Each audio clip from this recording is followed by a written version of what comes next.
talking about the slice slap pass rush technique, what we want to do is we want to focus not only on the upper body strike, but also the footwork that goes with it. So as we step in with a double step, with that first step, we want to strike with the surface area of the outside of the upper forearm here. And we want to be able to contact right outside of that elbow so the offensive lineman can't be able to counter and be able to get his hand back out of there. We want to slice right on the outside of that forearm, upper elbow area. Second part now, we want to be able to slap and get by. We want to get our hips by the offensive line. We want to take another double step to get past him and bring that outside hand to slap right on the outside of the shoulder, right on the shoulder blade area to get past him. Third step is to be able to take an arrow step and get past him, get your hips all the way past, and finish the move all the way through. On the other side, trying to defend the D-line pass rush move we were talking about with Will earlier was the slice slap technique that a defensive lineman was going to use on an offensive lineman. If Will gets that slice technique sliced into my arm, my outside arm, right now I have nothing to defend him with the outside of my body to keep him off me. The only thing that I can do is use the inside half of me to be able to use my inside hand to control his hip.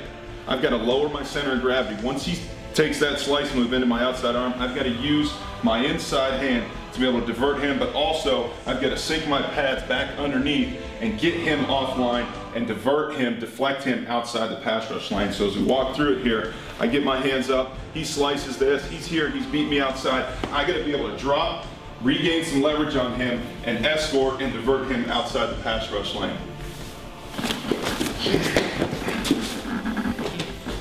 Another variation for the pass rush move we were talking about with the slice slap earlier is now using a lift. One more way that you can be more compact within your strike, but also you can use more hips and more shoulder angle to be able to lift and strike and get the offensive lineman off you. So we're going to walk through it here with Will. Same thing, we want to take the same footwork. We want to take that double step to be able to get into contact, but now his palm is up where his elbow is tighter to his body. Now he can lift and use hips and be able to explode through with his shoulder. Now the second part, that second move again, is to get your hips past the offensive lineman, is to slap, get by again, take another double step, and then you want to finish with that last arrow step to get finality on the move.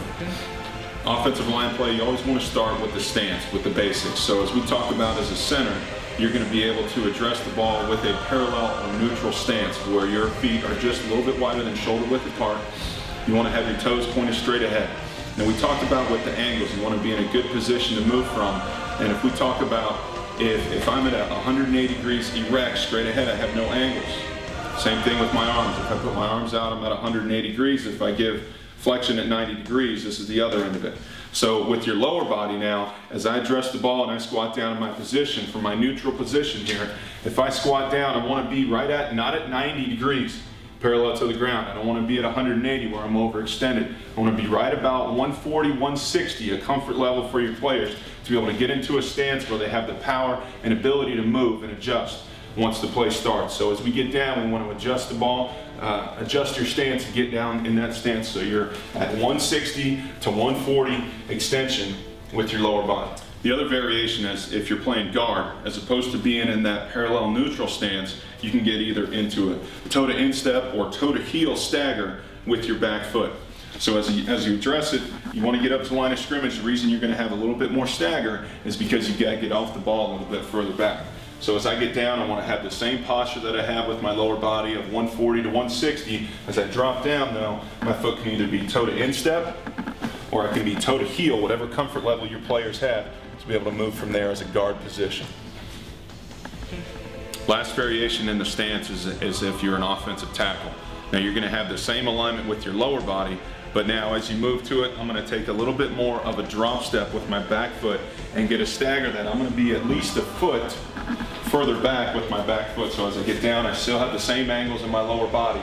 As I get down and put my off hand, my down hand on the ground, I'm still going to have that same alignment with my lower body, but now I just want a little bit further stagger back to be able to get off the line of scrimmage.